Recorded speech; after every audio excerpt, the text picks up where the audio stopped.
In your book, you describe rather graphically how you were, beating up people of the skin colors, and for no reason except that they have the wrong skin color, or that they're of Mexican descent, or Jewish, or black, or whatever. When was the first time when you felt it's not right what I'm doing here? I mean, there must have been a point. You didn't grow up with violence, so there must have been a point where you thought, hey, maybe beating up somebody or beating somebody into a bloody pulp is not the right thing to do. Every time I hurt somebody, I felt it was wrong. So why did you do it?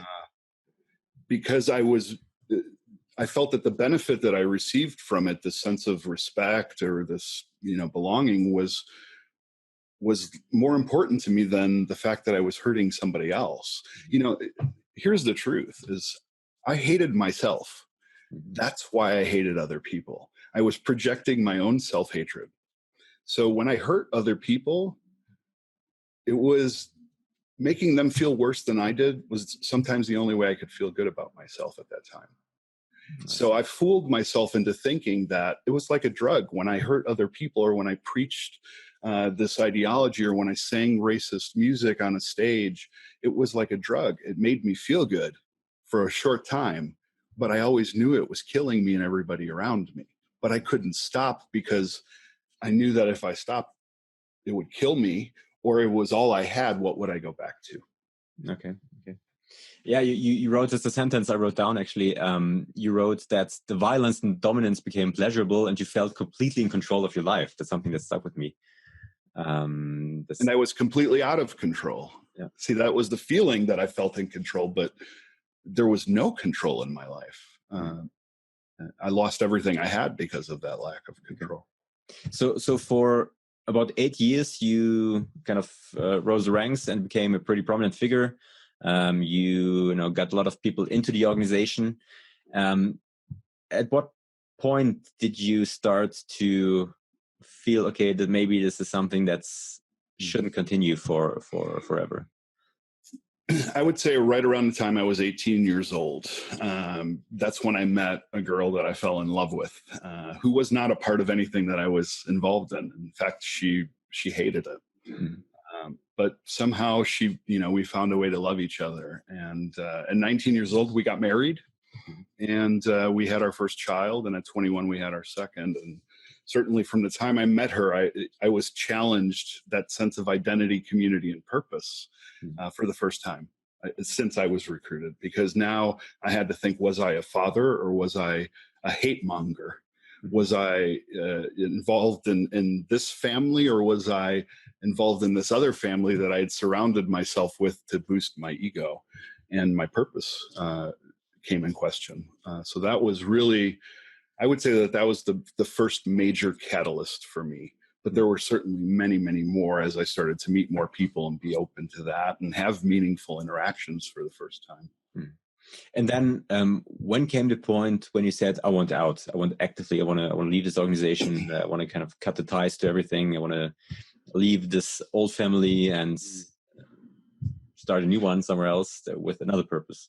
Yeah, I would say in 1995, very early in 1995, after I decided that I was running the record shop at the time to sell racist music, but I was also selling other music as well, hip hop and punk rock and heavy metal. And I never expected to sell any of that. 75% of what I was selling was music I was importing from Europe that was racist. Mm-hmm. But people came in to buy that music who were Black, who were Jewish, who were gay, who were Asian.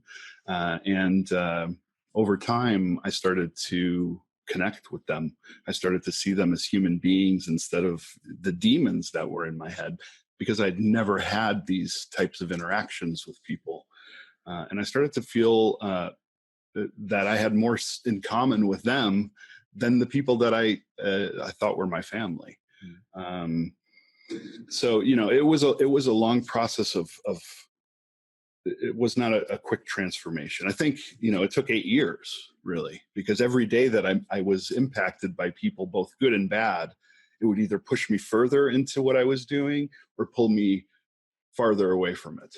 The problem was nobody ever committed to either one of those. If somebody had committed to pushing me further away, by attacking me or by insulting me or shaming me or any of those things that I completely deserved at the time, probably, that would have pushed me further away.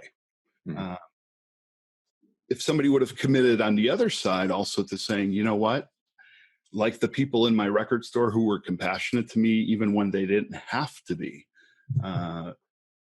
then I probably would have gotten out earlier. And it's not their responsibility. I would never make it the potential victim's responsibility to be compassionate to somebody who can hurt them. But I think that as human beings, if we all just do that all the time, are just compassionate, you never know who you're affecting. How did that work out practically? I mean, you were a white supremacist, where you have or still had or still have tattoos all over your body.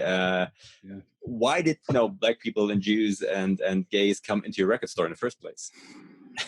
That's a good question. I wish I knew who they were to this day, because they were strangers at the time who knew me, who knew about my involvement.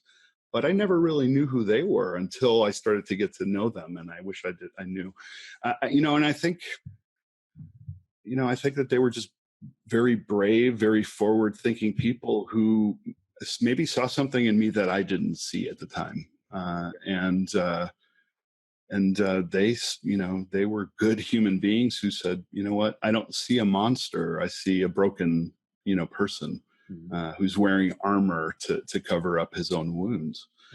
And I'm very grateful for them because they saved my life.